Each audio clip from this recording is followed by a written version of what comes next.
It-Tnejn jinbidel il-Prim Ministru iżda l-iskandli ta' dan il-Gvern Laburista baqgħu hemm. Fost l-ar minn dawn kien l-iskandlu tal-Panama Papers illi ġie żvelat mill-ġurnalista Daphne Caruana Galizia. Kien hawn meta l-eks Ministru Konrad Mizzi u l-eks Chief of Staff Keith Schembri inqabdu li fetħu kumpaniji segreti fil-Panama.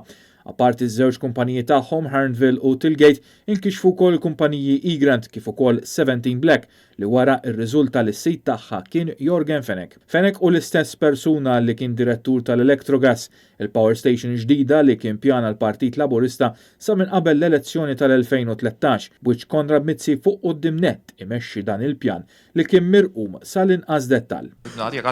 Konvintissimu, qed titkellem isu hemm xi dan deal. Għandek xaġa fidejk, Issu hemm? Titkellem isek għandek xi dan deal.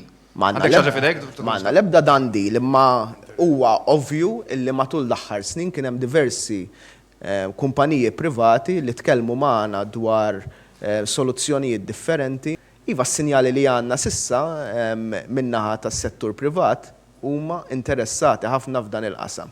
Eventwalment mill-Panama Papers kif ukoll mill-investigazzjoni separata tal-Aġenzija Reuters kien inkixef li minn 17 Black kellhom jgħaddu mal-5,000 kuljum lejn iż-żewġ kumpaniji segreti ta' Konrad Mizzi u Keith Schembri. L-ex Chief of Staff wara li inqabad kien ikkonferma li 17 Black kellha tkun target client tiegħu. Skandlu xeni ieħor kien dak tal-beħ tal-isptarijiet lill-kumpanija Vitals, miljuni li ħadd ma jaf fejn marru. Kulħadd żgur jiftakar anki l-istejjer mill-aktar serji marbuta mal-Bank Pilatus, tant li kellha tiġi irtirata l-liċenzja ta' dan il-bank minħabba rabtiet mal-Azerbajġan. Kien minn Pilatus Bank li allegatament għaddew flus lejn kont f'Dubaj għal kumpanija segreta Igrant. L-iskandlu ta' Strada Zecca kien skandlu ieħor mill-kullana ta' oxxenitajiet li għamel dan il-Gvern. Skandlu li kieku ma kienx għal-ħidma tal-ġurnalista Joseph Muscat, dan id-dil kien jibqa' moħbi.